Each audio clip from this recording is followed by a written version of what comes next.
will hear a number of different recordings, and you will have to answer questions on what you hear. There will be time for you to read the instructions and questions, and you will have a chance to check your work.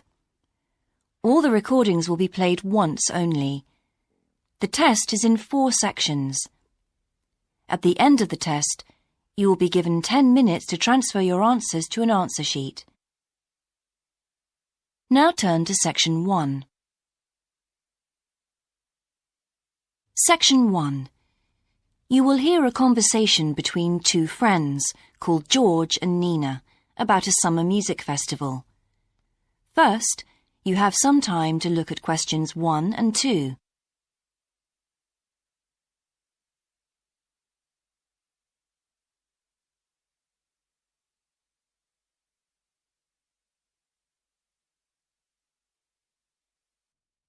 Now we shall begin. You should answer the questions as you listen, because you will not hear the recording a second time. Listen carefully and answer questions 1 and 2. Hi, George. Glad you're back. Loads of people have phoned you. Really? I felt just like your secretary. Sorry. I went into the library this afternoon to have a look at a newspaper and I came across something really interesting. What? A book? No, a brochure from a summer festival, mainly Spanish music. Look, I've got it here. Spanish music? I really love the guitar. Let's have a look. So what's this group, Guittarini? They're really good. They had a video with all the highlights of the festival at a stand in the lobby to the library, so I heard them. They play fantastic instruments, drums and flutes and old kinds of guitars. I've never heard anything like it before. Sounds great. OK, shall we go then? Spoil ourselves? Yes, let's. The only problem is there aren't any cheap seats. It's all one price. Well, in that case, we could sit right at the front. We'd have a really good view. Yeah, though I think that if you sit at the back, you can actually hear the whole thing better. Yes. Anyway, we can decide when we get there. Before you hear the rest of the conversation, you have some time to look at questions 3 to 10.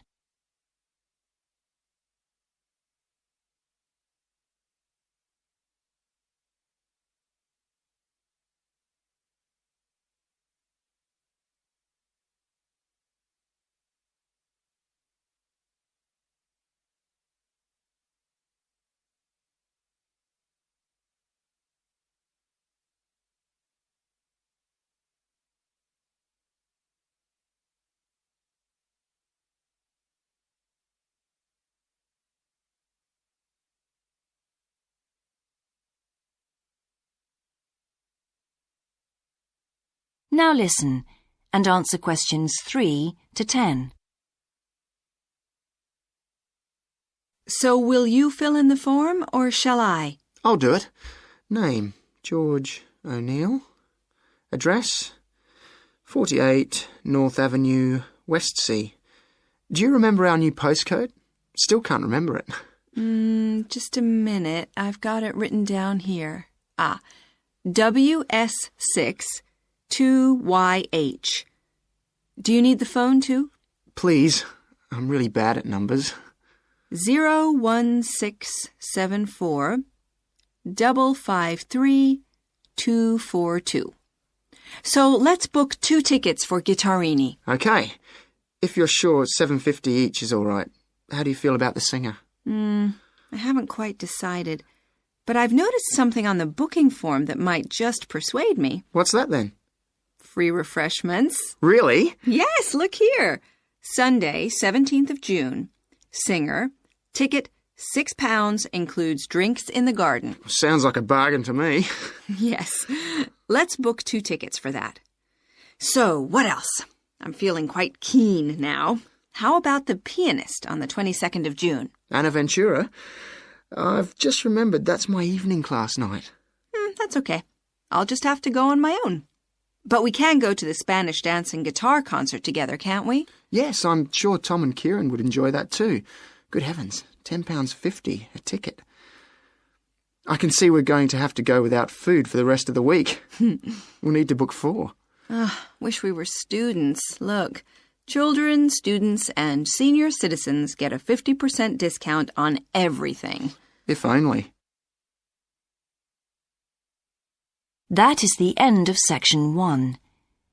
You now have half a minute to check your answers.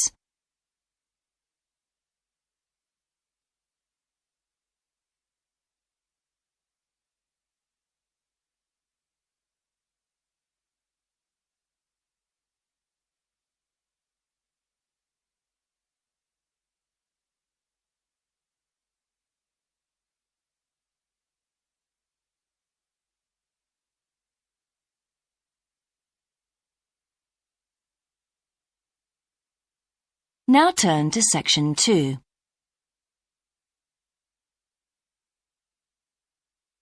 Section 2. You will hear the education officer of a dinosaur museum giving information to some teachers who are planning a school visit. First, you have some time to look at questions 11 to 15.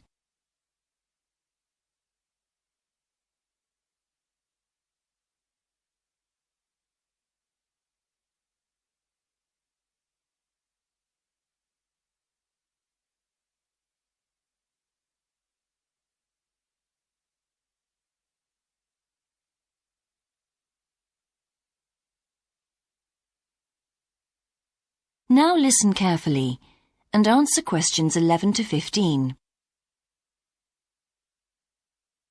Hello, and thank you for asking me to your teachers' meeting to talk about the Dinosaur Museum and to tell you a bit about what you can do with your students there. Well, let me give you some of the basic information first.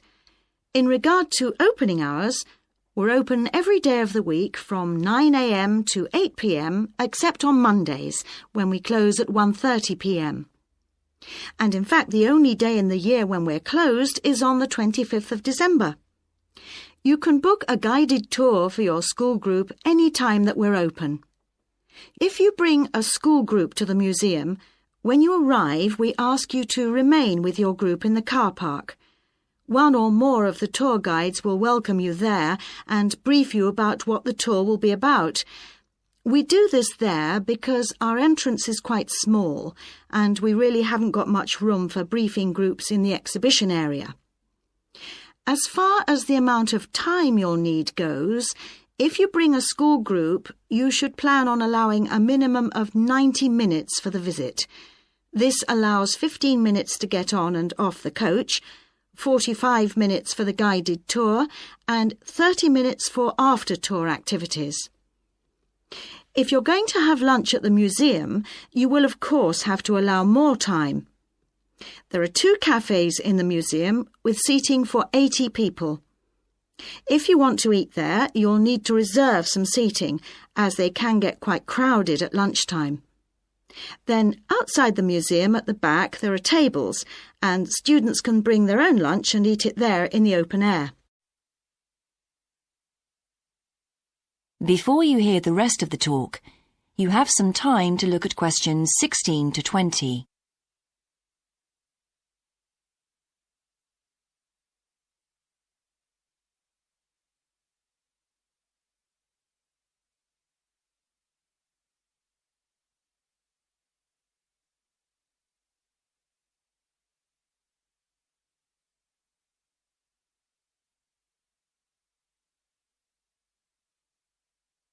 Now listen and answer questions 16 to 20.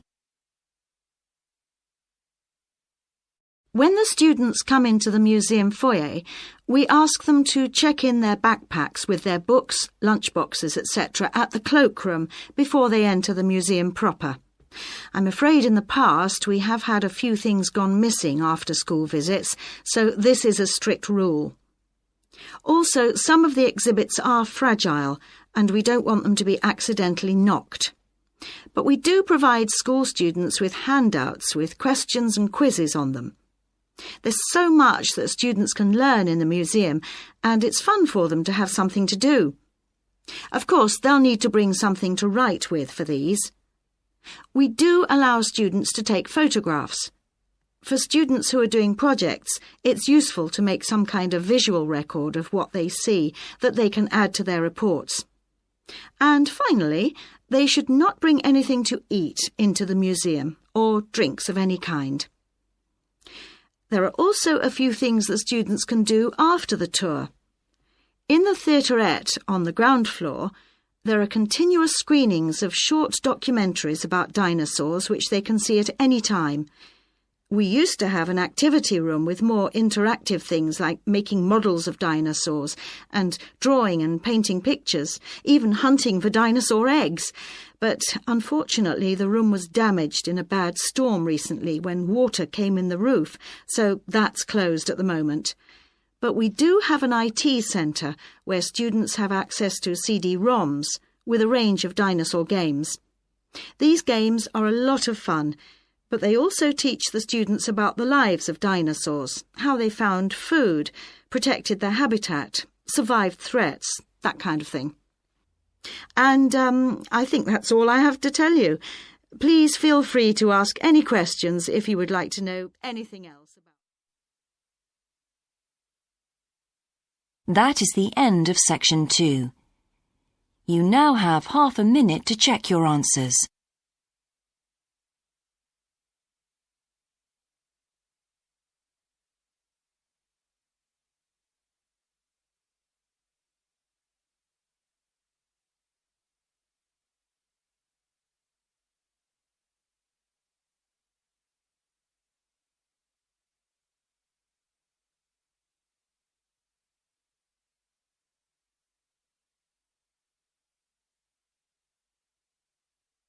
Now turn to section 3.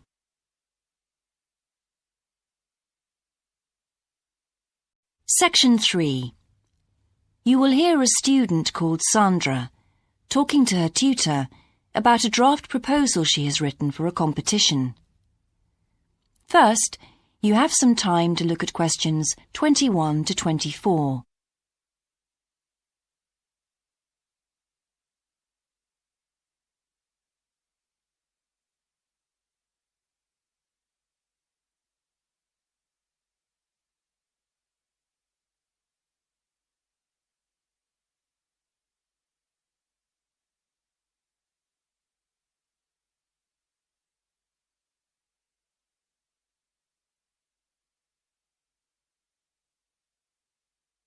Now listen carefully and answer questions 21 to 24.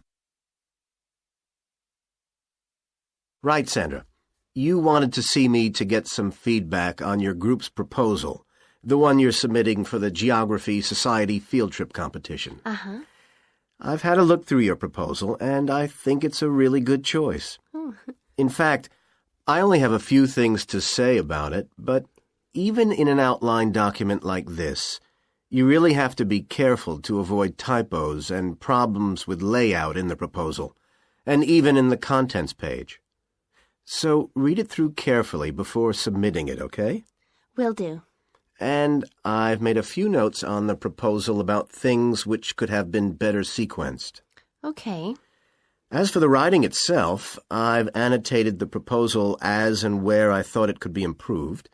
Generally speaking, I feel you've often used complex structures and long sentences for the sake of it, and as a consequence, although your paragraphing and inclusion of subheadings help, it's quite hard to follow your train of thought at times. Oh.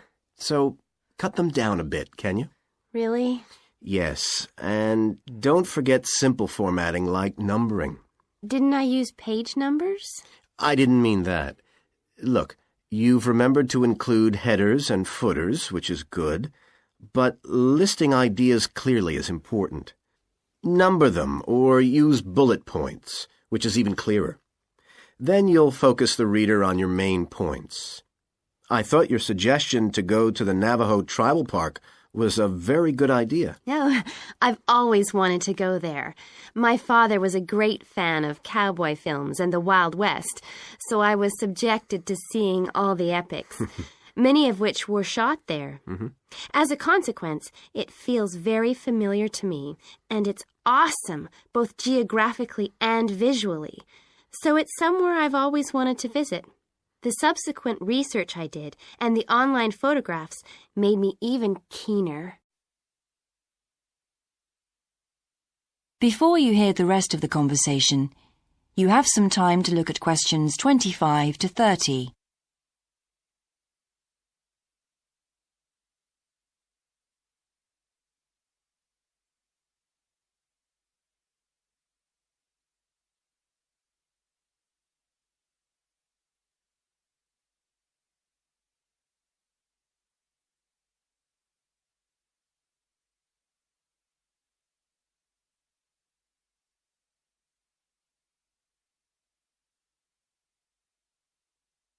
Now listen and answer questions 25 to 30. Interesting. Right, let's look at the content of your proposal now. Did you find it comprehensive enough? Well, yes and no. You've listed several different topics on your contents page, but I'm not sure they're all relevant. No? Well, I thought that from the perspective of a field trip, one thing I needed to focus on was the sandstone plateau and cliffs themselves. The way they tower up from the flat landscape is just amazing. The fact that the surrounding softer rocks were eroded by wind and rain, leaving these huge outcrops high above the plain. It's hardly surprising that tourists flock to see the area. Well, yes, I'd agree with including those points. And then the fact that it's been home to Native American Navajos and all the social history that goes with that. The hardships they endured trying to save their territory from the invading settlers. Their culture is so rich. All those wonderful stories. Well, I agree it's interesting, but it's not immediately relevant to your proposal, Sandra. So, at this stage, I suggest you focus on other considerations. I think an indication of what the students on the trip could actually do when they get there should be far more central, so that certainly needs to be included and to be expanded upon. And I'd like to see something about the local wildlife and vegetation, too. Not that I imagine there's much to see. Presumably the tourist invasion hasn't helped. Okay, I'll do some work on those two areas as well. But you're right, there's not much apart from some very shallow-rooted species.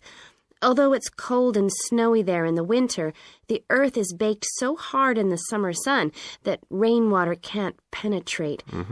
So it's a case of flood or drought, really. So I understand. Now, before we look at everything in more detail, I've got a few factual questions for you. It would be a good idea to include the answers in your finished proposal, because they're missing from your draft. Fine. So you mentioned the monoliths and the spires, which was good.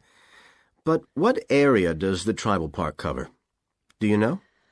12,000 hectares, and the plain is at about 5,850 meters above sea level. Larger than I expected. Okay, where's the nearest accommodation? That's a practical detail that you haven't included. Have you done any research on that? Yes. There's nowhere to stay in the park itself, but there's an old trading post called Goulding quite near. All kinds of tours start from Goulding, too. What kind of tours?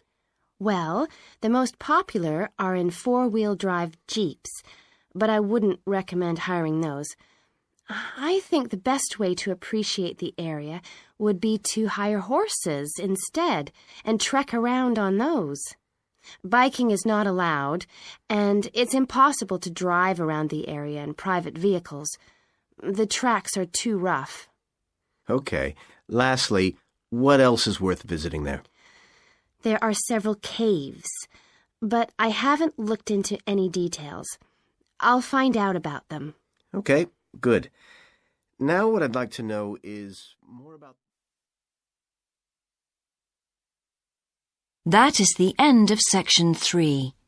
You now have half a minute to check your answers.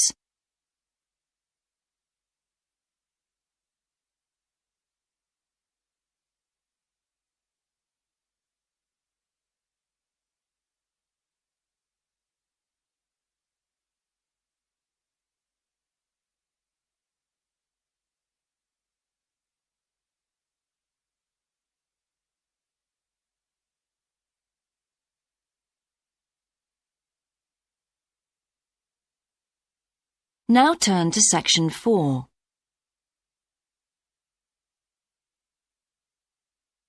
Section 4. You will hear a lecturer's introduction to a geography module. First, you have some time to look at questions 31 to 40.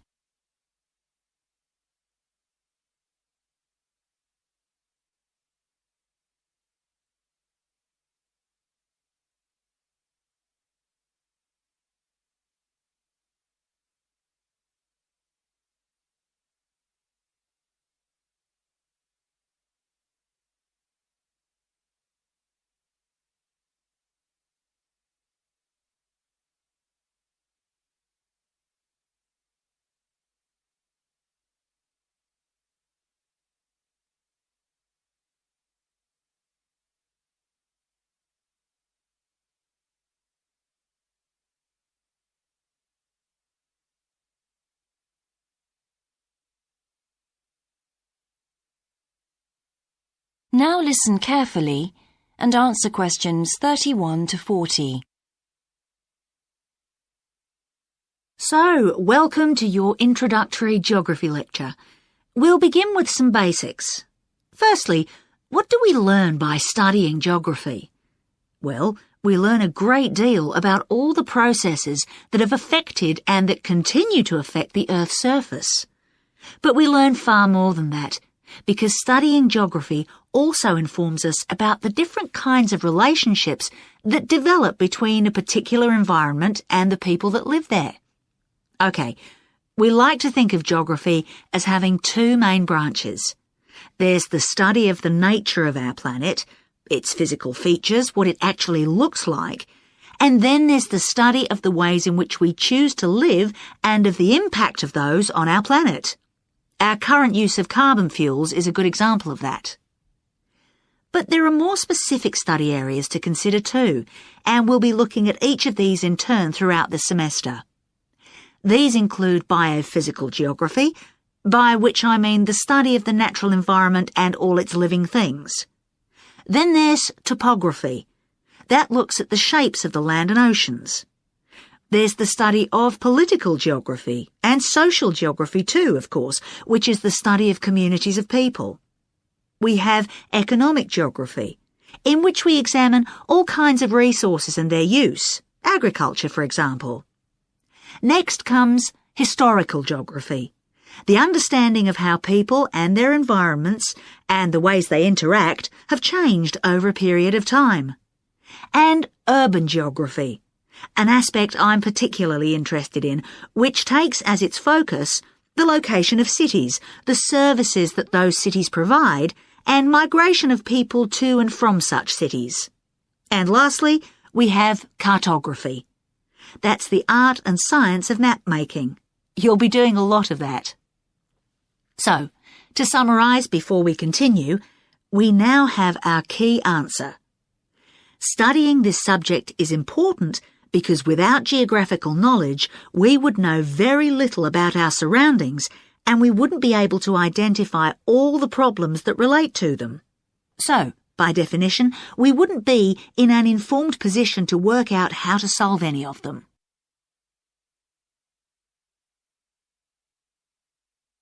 Okay, now for some practicalities. What do geographers actually do? Well, we collect data to begin with. You'll be doing a lot of that on your first field trip. How do we do this? There are several means.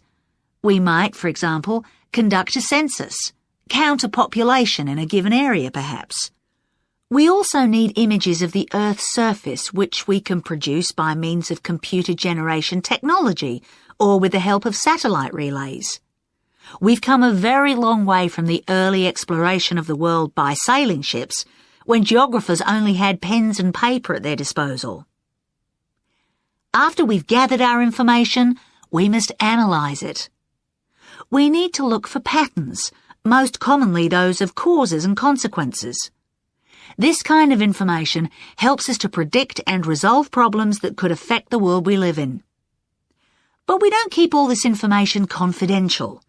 We then need to publish our findings so that other people can access it and be informed by it. And one way in which this information can be published is in the form of maps. You'll all have used one at some stage of your life already. Let's consider the benefits of maps from a geographer's perspective. Maps can be folded and put in a pocket and can provide a great store of reference when they're collected into an atlas. They can depict the physical features of the entire planet if necessary, or just a small part of it in much greater detail. But there is a drawback. You can't exactly replicate something that is three-dimensional, like our planet, on a flat piece of paper, because paper has only 2 dimensions. And that means there'll always be a certain degree of distortion on a map. It can't be avoided. We can also use aerial photographs, pictures taken by cameras at high altitude above the Earth. These are great for showing all kinds of geographical features that are not easy to see from the ground. You can easily illustrate areas of diseased trees, or how much traffic is on the roads at a given time, or information about deep seabeds, for example. Then there are Landsats. These are satellites that circle the Earth and transmit visual information to computers at receiving stations. They circle the Earth several times a day and can provide a massive information. You'll all be familiar with the information they give us about the weather, for example. So what we're going to do now is look at a short presentation in which you'll see all these tools. That is the end of section 4. You now have half a minute to check your answers.